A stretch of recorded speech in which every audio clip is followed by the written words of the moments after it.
So, following off my last video about the archaeology of axes, mostly in Ireland, but moving abroad, I wanted to continue with another archaeology video following that request for a series on weapons and armor.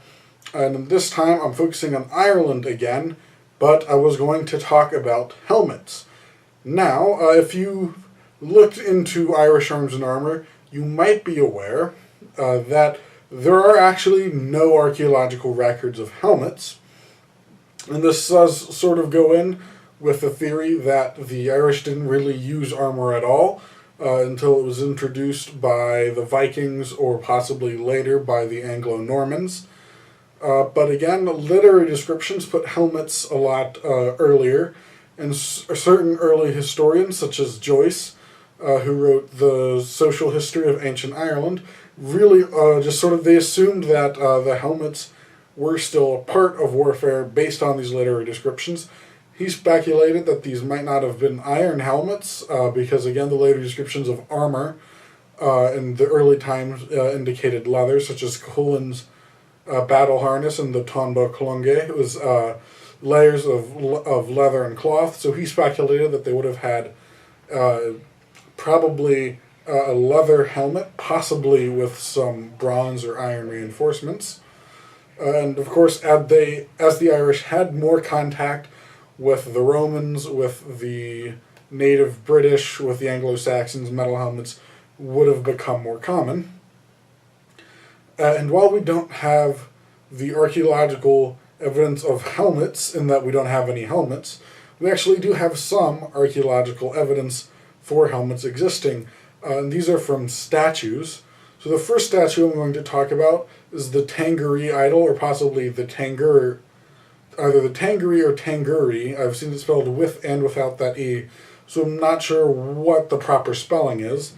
And this was a stone-carved idol from around Armagh, and I believe it's Iron Age date. A lot of the evidence I've seen points to it being Iron Age. It fits with the types of sculptures we find elsewhere in the Irish Iron Age, and even abroad. It's similar to the sort of idols that were used in the mainland Celtic, the continental and the British Celtic religious sites. And the context seems roughly Iron Age, although just to be fair and honest, there are a few people who have suggested it is Bronze Age rather than Iron Age.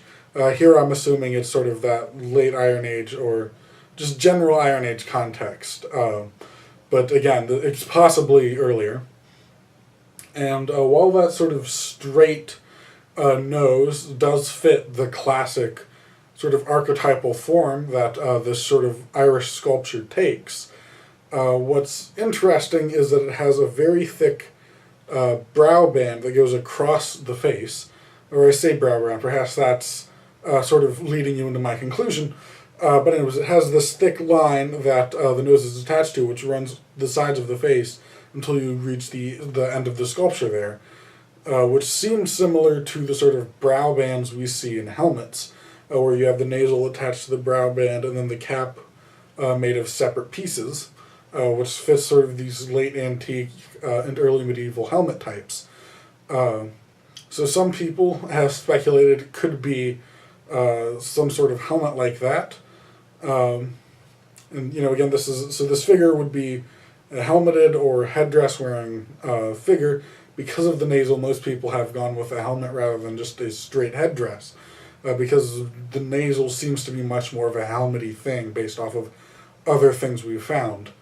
And it's certainly possible that it does have these little stumps right on where the forehead is, which are probably some sort of antlers or horns, which are generally thought to not be part of a war helmet, although this would still fit into the ceremonial context of the Irish and other what we would call Celtic groups.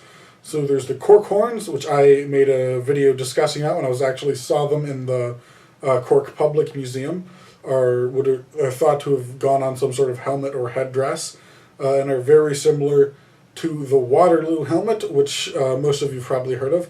the famous Iron Age British horned helmet found in the Thames River.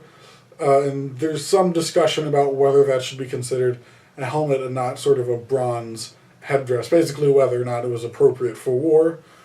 Likewise, on the continent, we see a few sort of Gallic and just general continental Celtic symbols, or not symbols, but artistic representations of figures wearing helmet, like on the cauldron, which name I'm not going to try to pronounce because I know I'll mess it up, and a few statues, again, religious statues that show figures wearing helmets or simply having horns of their own. So it seems that the sort of horned helmet is a general religious motif.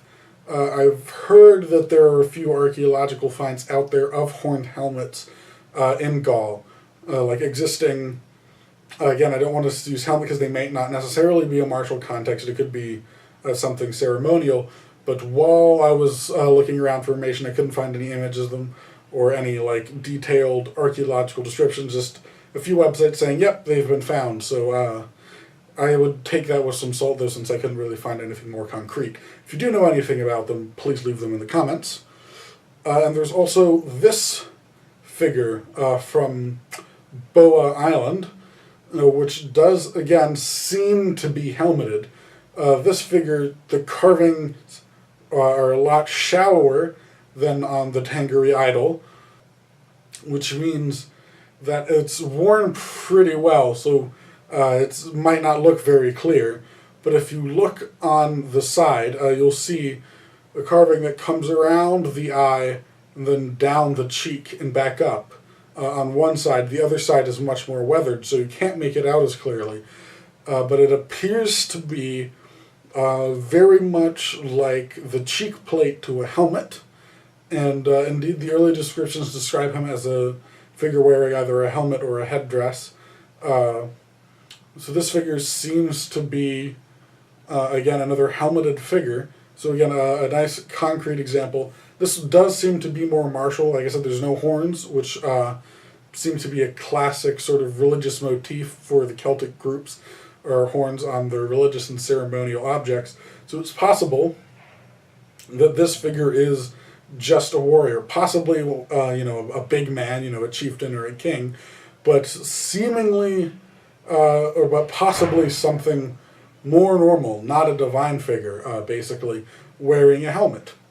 So that's sort of the archaeological evidence that we have for helmets. In at least the Iron Age of Ireland are these two figures which seem to show a helmeted figure. So I think that's possibly good evidence that they had helmets.